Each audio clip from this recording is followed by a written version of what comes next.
Welcome back students. তো আজকে আমরা ডিসকাস করব ক্লাউডসের পরের অংশটুকু। তো প্রথম পার্টে আমরা দেখেছিলাম একটি ছোট্ট ছেলে যে মেঘের খোঁজে দিক বিদিক ঘুরে বেড়াচ্ছে এবং রাস্তায় সে যাকেই দেখছে তাকেই সে মেঘের কথা জিজ্ঞাসা করছে যে সে কি মেঘকে কোথাও দেখেছে। তো ফার্স্ট পার্টে আমরা এইটুকু দেখেছি। তো আজকে আমরা জানবো সে এই মেঘের খোঁজে কেন বেরিয়েছে বা কেন সে মেঘকে এমনভাবে খুঁজে বেড়াচ্ছে। তো চলো স্টার্ট করা যাক। সবার প্রথমে কি বলছে? His mother was the first he had asked in the morning. আম্মাজি, where have the clouds gone? তার মানে সে যে রাস্তায় বেরিয়ে যাদেরকে এই মেঘের কথা জিজ্ঞাসা করছে তারা প্রথম নয়। সেই ছেলেটা সকালবেলা উঠেই তার মাকে প্রথম জিজ্ঞাসা করেছিল যে মেঘেরা কোথায় গেছে। Who's gone where? আম্মাজি said as if he had asked an exceptionally stupid question. তার মানে কি, কে কোথায় গেছে তার আম্মাজি তাকে আবার উল্টে জিজ্ঞাসা করলো, জিজ্ঞাসা করে এমন একটা ভঙ্গি করলো যেন সে একটা ভীষণ ব্যতিক্রম এবং একটা বোকা বোকা প্রশ্ন করে ফেলেছে। হ্যাঁ, এটা তো একটা বোকা বোকাই প্রশ্ন, কারণ কোনো সাধারণ বা আর কি একটা বাচ্চার পক্ষে এটা জিজ্ঞাসা করে না সচরাচর যে মেঘেরা কোথায় গেছে, তাই এটা তার জন্য একটা ব্যতিক্রম।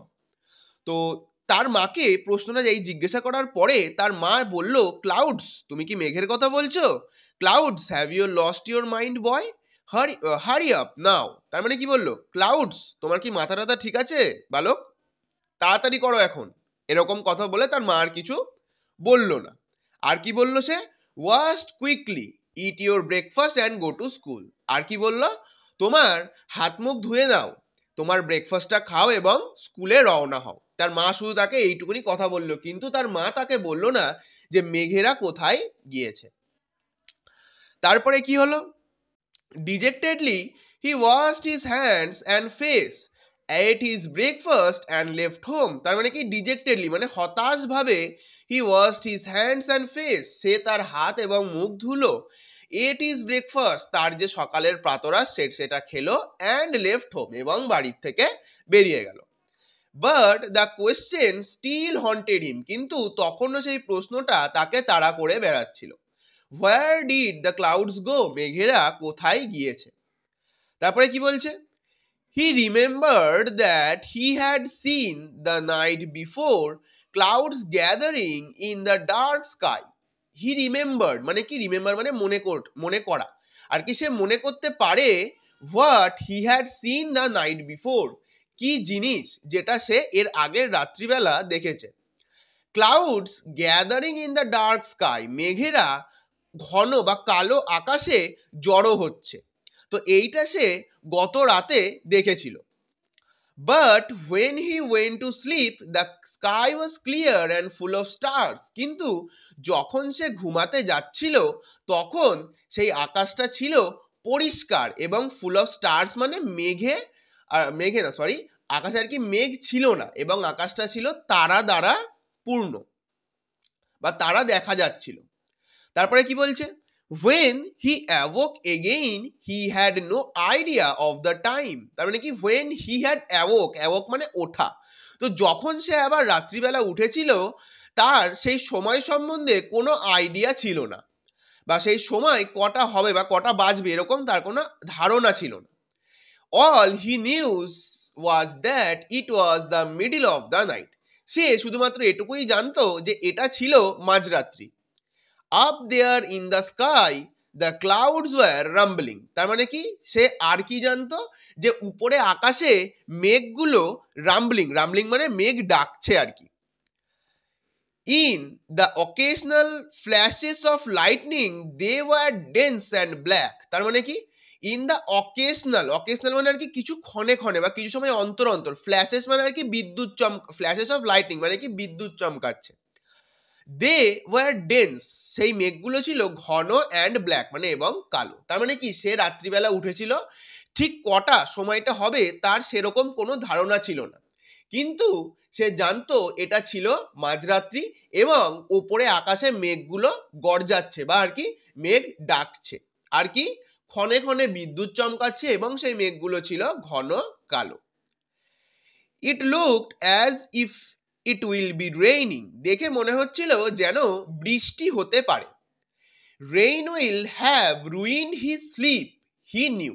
রুইন কথার অর্থ হচ্ছে নষ্ট করা, মানে বৃষ্টি তার ঘুমটা নষ্ট করতে পারে, সে জানতো।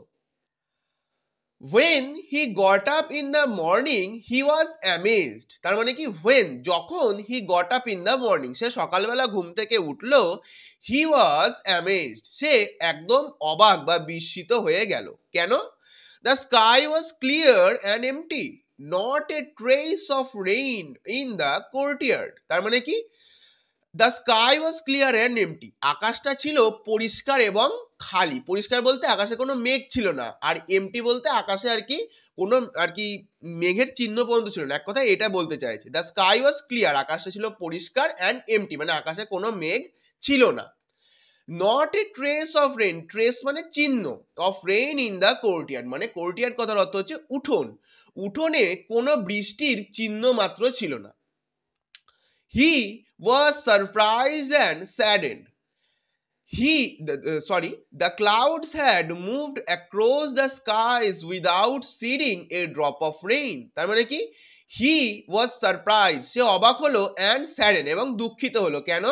The clouds had moved across মেঘেরা চলে গেছে the skies without shedding a drop of rain মানে মেঘেরা আকাশ দিয়ে চলে গেছে কিন্তু তারা এক ফোঁটা বৃষ্টি করেনি বা বৃষ্টি আর কি পড়েনি, এরকম বোঝাতে চাইছে।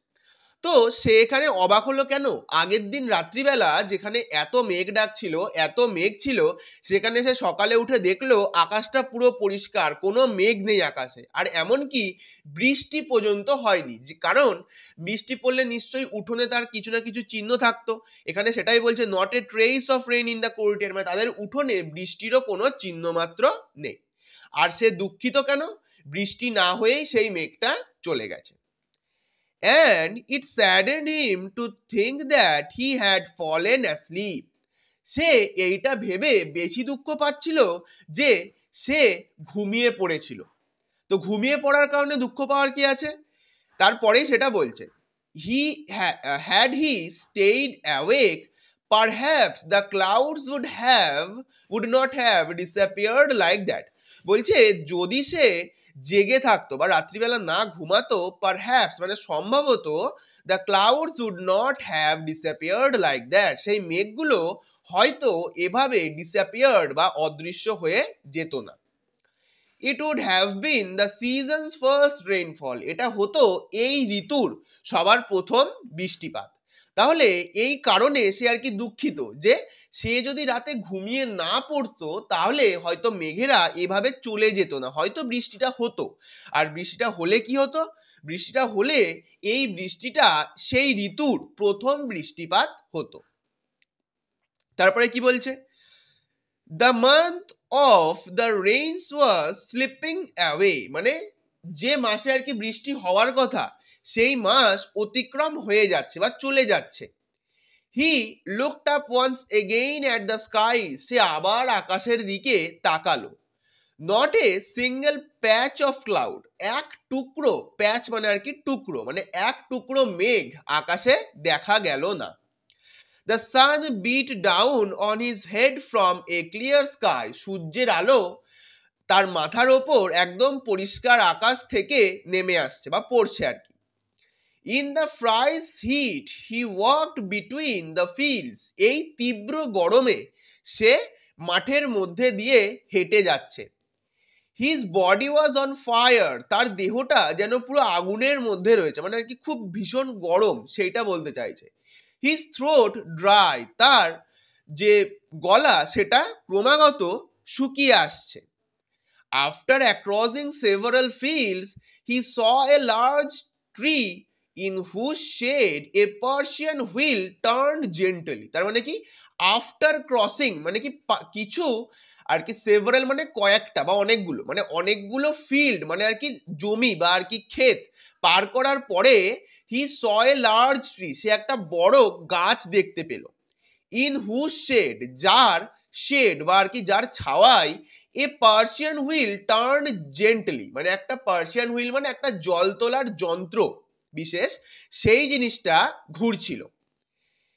It was like he had reached an oasis in the middle of the desert.